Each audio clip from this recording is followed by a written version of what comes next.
This photo was taken of a family of 5 in 1897, but when historians examined it years later, they found a mysterious 6th figure in the image, a boy who should not be there. At first glance, it looks like any respectable portrait of the period. Mr. Charles Hartwell, a Boston merchant, stands rigid in his pressed black coat. His wife, Margaret, sits beside him in an upholstered chair, the faintest smile forced for the camera. Their 3 children are arranged carefully. Elizabeth, the eldest, tall and serious. Henry, fidgeting but proud. And little Clara, barely 5. That is the Hartwell family. Everyone in Boston knew them at the time. 5 names in the church registry, 5 entries in the census, 5 faces captured forever in silver nitrate. And yet, when you look closer at the photograph, a 6th presence emerges. Partly in shadow, partly blurred by the camera's exposure, stands a boy. His head tilts slightly to one side. His expression is unreadable, caught between a grimace and a smile. His clothes look borrowed, too large for his thin frame. And his eyes appear hollow, not darkened by shadow but empty, as though something is missing. For decades, this detail went unnoticed. Old photographs are imperfect things, often marked by dust, scratches, or accidental double exposures. But in 1962, during a photography restoration project, the Hartwell portrait was magnified, cleaned, and digitized. That is when the 6th figure became undeniable. He was not a smudge, not a trick of light. He was there, distinct, as real as the others. The discovery caused immediate controversy. Local historians debated whether the boy was a forgotten cousin, perhaps an orphan the family had briefly taken in. Some claimed it was nothing more than a photographic error, an overlapping image from a reused glass plate. But others, the ones who had stood in front of the original plate, to the Boston Historical Society. At first, she passed over it quickly. Another stiff Victorian family, their expressions cold, their eyes lifeless, the style typical of the age. But when her mentor leaned over and asked, "Have you counted them?" Evelyn frowned, confused. She counted. 1, 2, 3, 4, 5. She looked away, then back again. 6. She blinked. She shifted the lamp. She leaned closer.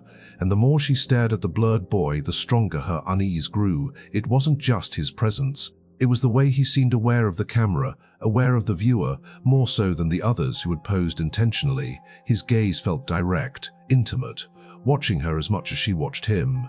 In her notes that evening, Evelyn wrote, "There is something unnatural in the figure. He is not simply captured in the frame, he intrudes upon it, as if the camera recorded more than it was meant to."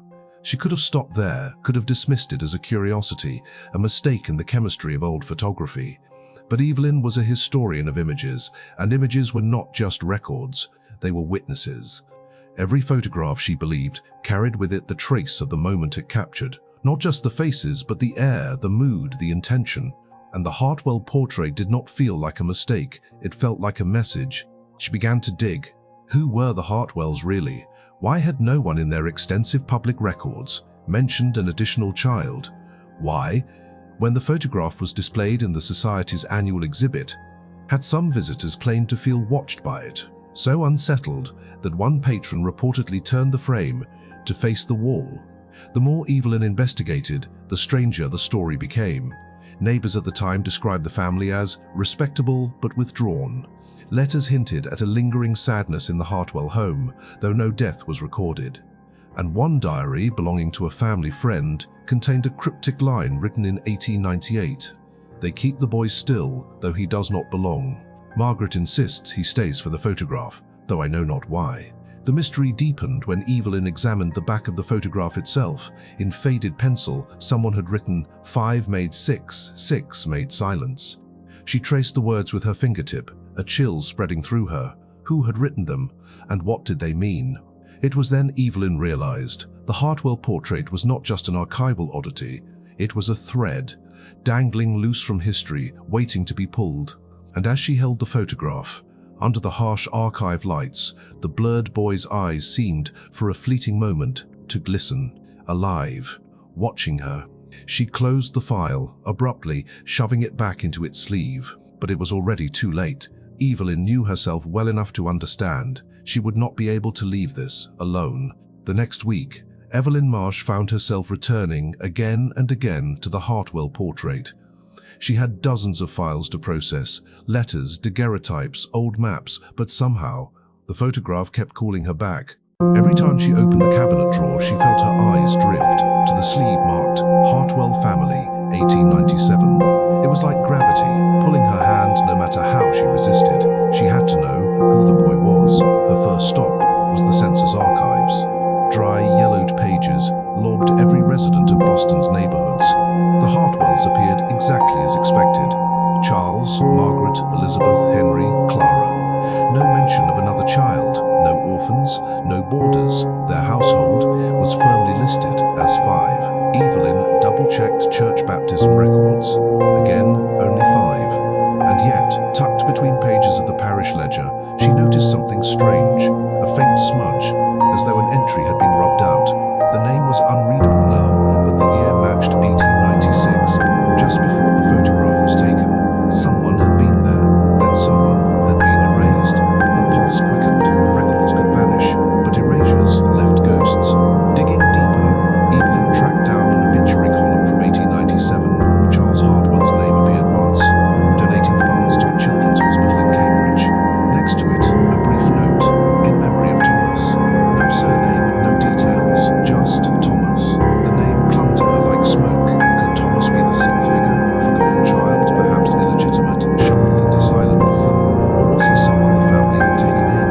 An orphan, unnamed in census rolls, but present in their lives. The more Evelyn searched, the more Thomas seemed to hover at the edges of every record. His name appeared only in fragments, half mentions in newspapers, annotations in margins, never official, always shadowed. One evening, Evelyn sat in her apartment, surrounded by photocopies and printouts. The Hartwell family stared back at her from a dozen reproductions of the portrait, and in every copy, the 6th boy remained, blurred, hollow-eyed, unignorable. She circled him in red pen on one sheet, whispering his name under her breath, Thomas. The sound felt heavy, as though she had summoned something into the room. That night, she dreamed vividly. In her dream, she stood inside the Hartwell house, the wallpaper dark, peeling. The family sat frozen in their chairs, the same as in the photograph. And behind Elizabeth, Thomas stood. But in the dream, he turned his head, slowly, toward Evelyn. His lips parted as if to speak. She woke gasping, her heart racing, his unfinished whisper still echoing in her ears. By morning, Evelyn was more determined than ever. Dreams, she told herself, were just the brain's way of making sense of obsession. Still, she could not shake the feeling. The Thomas had been trying to tell her something. She shifted focus. If the family had erased him from records, perhaps the house itself held traces. The Hartwell residence still stood on Beacon Hill, though converted into apartments long ago. Its facade remained much as it had been in 1897, stern, brick-faced, with tall windows and a black iron gate. Evelyn visited, under the guise of photographing historical buildings. Standing on the sidewalk, she stared up at the windows. The upper panes reflected only the grey winter sky, but for one instant, just one, she thought she saw a pale face in the glass, a boy's face, watching. Her hands trembled so badly, she nearly dropped her camera. When she looked again, the window was empty. Inside the building's lobby, Evelyn asked the landlord about the Hartwells. He was an old man, uninterested in her questions, but when she mentioned the 6th child, his eyes flickered, just for a second. Then he muttered that the past was best left buried and shut the conversation down. Evelyn left with her heart pounding. The phrase clung to her, best left buried. It was as if the boy's memory was not forgotten, but protected. Back at the Historical Society, she pulled the portrait once more under the magnifying glass. She traced Thomas's outline carefully, following the blur of his arm, the strange hollowness of his eyes. And for the first time, she noticed something she had missed before. His hand rested lightly on Elizabeth's shoulder, but Elizabeth's dress showed no crease, no touch. It was as if the hand passed through her, not onto her. Evelyn sat back sharply, her breath caught in her throat. The boy was there, and yet not there. That night, Evelyn's dreams returned. This time, she wasn't in the Hartwell house. She was standing in the photographic studio itself, the heavy curtains drawn, the air reeking of chemicals. The family posed stiffly before the camera. And as the photographer counted aloud, Thomas drifted into the frame, not walking, but appearing, fading in as though the air itself had given him shape. When the flash ignited, his hollow eyes flared bright white. Evelyn woke, screaming. It was no longer a question of whether the sixth figure was real. He was real, and he was reaching for her. Evelyn began to wonder if the Hartwell portrait wasn't just an image, but a doorway that Thomas had used once, and might use again. Evelyn Marsh had always found comfort in the archives, the smell of old leather and paper, the whisper of catalogue drawers sliding open, the quiet hum of forgotten history waiting to be rediscovered. But after the Hartwell portrait, the archive no longer felt safe. They felt alive. She returned late one evening, long after the last volunteer had left, telling herself she needed to finish unrelated catalogue work. In truth, she wanted answers. The building was silent except for the low tick of the radiator. As she walked past rows of bound volumes, her footsteps echoed, too loudly, as though someone followed, just out of sight. The Hartwell file lay exactly where she had hidden it, locked in a drawer behind stacks of Civil War records. She pulled it out, her hands trembling. The photograph's silver surface caught the dim light, and Thomas's blurred face emerged once more. Hollow eyes, tilted head, a presence that seemed clearer every time she looked. She spread the surrounding documents across the long oak table, church bulletins, donation ledgers, letters. Most seemed ordinary, but one envelope, previously overlooked, was sealed with a wax stamp, cracked, faded. She eased it open. Inside, a short note in a woman's hand, unsigned. "He follows us still. The camera could not keep him out. The minister says, silence is our only salvation. 5 shall be remembered. The 6th must not be named." Evelyn froze. The 6th must not be named. Yet the name, Thomas, already lingered on her lips. In her dreams, she whispered it under her breath, and the sound seemed to echo faintly down the stacks, like a child repeating her voice. Her skin prickled. She forced herself to keep reading. Deeper in the pile, Evelyn uncovered an archivist's note from 1934, written in the margin of a restoration log. Image examined again. The boy remains. Cropped versions ordered for display. Only 5 retained. The Hartwells had been displayed in museums before, but always as a family of 5. Somewhere, Evelyn realized, institutions had chosen to trim Thomas out, to pretend he had never been there. This was no accident. This was suppression. The archives whispered with new weight. She felt surrounded, not just by paper, but by intent. Every missing line, every erased entry seemed deliberate. Part of a long effort to bury one truth, that the 6th figure was real, and that people had feared him. A sudden clatter broke her thoughts. Somewhere in the dim back aisle, a box slid from a shelf and hit the floor. Evelyn jumped, her pulse hammering. She hurried over, expecting a collapsed stack. Instead, she found a single ledger lying open, though she was sure it had been shelved securely. The page was turned to 1897. The ink was faded, but scrawled in the margin. In the same hand as the note was a single line, "He waits in the glass." She slammed the ledger shut and stumbled back to the main table, whispering to herself that it was coincidence, gravity, nothing more. Yet, when she glanced at the Hartwell portrait again, Thomas's face seemed sharper, his edges less blurred, almost as if he had shifted closer. Shadows gathered at the corners of the archive hall. The radiator ticked louder, like a heartbeat. Evelyn stuffed the photograph back into its sleeve and shoved it into her satchel. Enough for one night. She had to leave. But as she crossed the reading room, she passed the tall cabinet of glass negatives. The frosted panes reflected her silhouette faintly, and behind her, just behind her shoulder, another figure flickered into view. A boy, thin, hollow-eyed, smiling faintly as though pleased to be noticed. Evelyn spun around. No one stood there. The cabinet reflected only empty aisles. Still, when she pressed her hand against the cool glass, she could swear she felt a warmth radiating back, not her own. Something waiting on the other side. That night, in her apartment, she tried to sleep but couldn't. Every creak of the old pipes, every whisper of wind under the door felt like Thomas moving closer. She sat upright until dawn, the Hartwell portrait propped on her desk, its 6th figure watching. It was no longer a question of research. She wasn't studying the archives were studying her. By the time the winter sun crawled over Boston's rooftops, Evelyn Marsh looked like she hadn't slept in days. She sat at her kitchen table, still in yesterday's clothes, the Hartwell portrait lying between her palms like a loaded gun. She had meant to lock it back in the society vault. Instead, she'd brought it home. One part curiosity, one part fear, and one part a sense she couldn't name. The photograph seemed different in daylight. The boy's blurred outline caught the weak sun, almost shimmering. Evelyn reached for her magnifier and leaned closer. His face was sharper now, not perfectly clear but defined enough to make her stomach tighten. The tilt of his head, the slight crook of his mouth.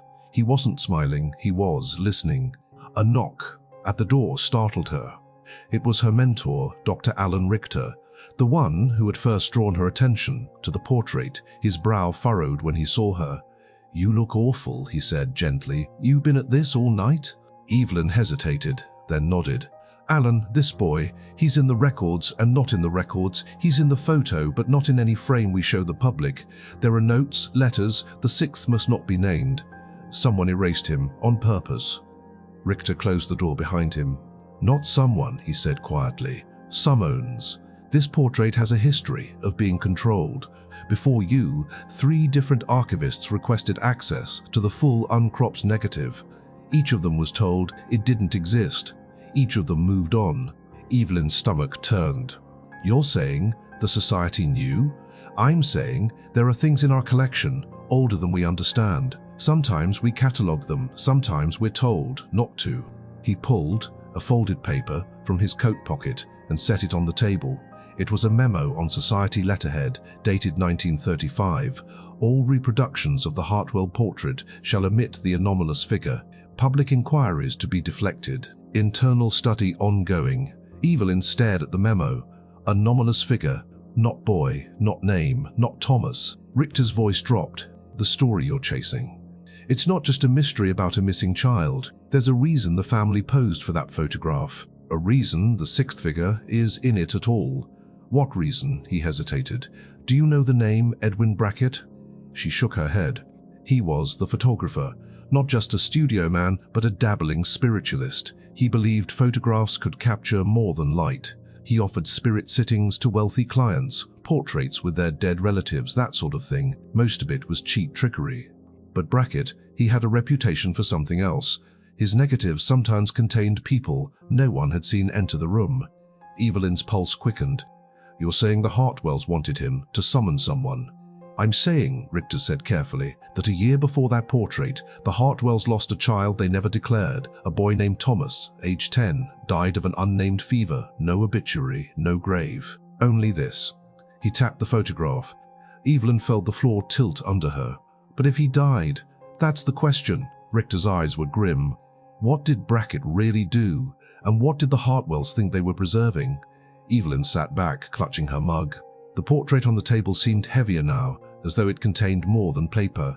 She imagined Margaret Hartwell's pencil note, 5 made 6, 6 made silence. Richter rose. "You're in danger of making the same mistake others have. This isn't just about a photograph. It's about a practice. A thread running through Boston's old families, hidden in plain sight."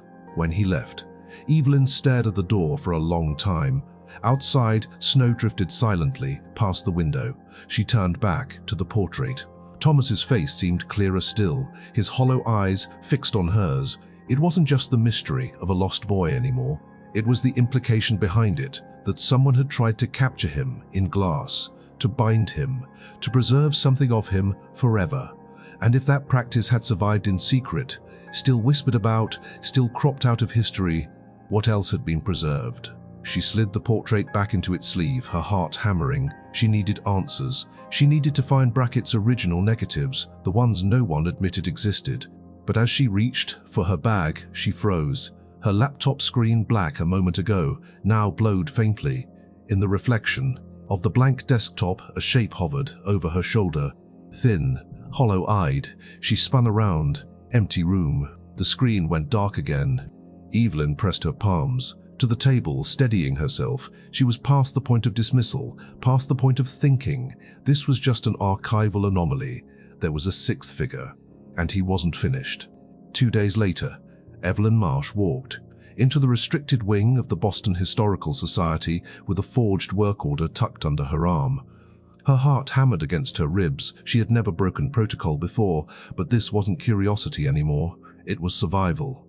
Somewhere in this building, she believed, lay Edwin Brackett's original negatives, the proof that the Hartwell portrait wasn't just a fluke. If she could find them, she could finally understand what the Hartwells had tried to do in 1897 and why the boy called Thomas had become the center of a secret big enough to crop out of history. The restricted wing smelled of cold stone and stale air, boxes stacked. Like miniature fortresses lined the walls, their labels handwritten in fading ink. Evelyn's flashlight beam skimmed across shelves until she saw a small brass tag, Brackett. A plain archival box sat behind it, no larger than a shoebox. Inside, she found not glass plates, but envelopes of correspondence, letters between Brackett and Charles Hartwell. The tone of the letters unsettled her. They weren't orders for portraits, they were negotiations. Hartwell wrote of preserving continuity, of ensuring the boy remains visible. Brackett replied, with notes on exposure time, chemical retention, and a strange phrase repeated several times, memory substrate. There were no glass plates in the box, but at the bottom lay a folded document sealed in wax. She broke the seal carefully. It was a contract between Brackett and Hartwell, dated 1 week before the photograph. 1 session of experimental composite portraiture, subject Thomas, guaranteed inclusion. Guaranteed inclusion. The words made her skin prickle. This was no seance, no accidental double exposure. Hartwell had paid Brackett to place Thomas in the image. But why? She searched deeper, pulling out a ledger of expenses. On one page, Brackett had written, in his own cramped script, retained a sample per client request. 6 preserved. 6 preserved. Evelyn sat back, her throat dry. The Hartwells had not just taken a photograph. They had commissioned a preservation. The boy had died, but they had wanted some part of him fixed, anchored, captured, not as a memory, but as an ongoing presence. Suddenly, the cropping orders, the erased records, the decades of suppression made sense. This wasn't about a ghost. It was about a method, a process powerful enough to become a scandal if exposed, a Victorian experiment in memory transfer, hidden behind the polite facade of portraiture. But the box of letters wasn't enough. Evelyn knew the truth could not be proved without the negatives themselves. She scanned the shelves again, desperate, until her light caught a drawer, half buried beneath discarded furniture. Its brass plate read simply, "Composite Studies." Her hands shook as she forced it open. Inside were long, narrow boxes lined with tissue, dozens of them. She lifted one out, her breath catching. Within the tissue, intact after more than a century, lay a glass negative.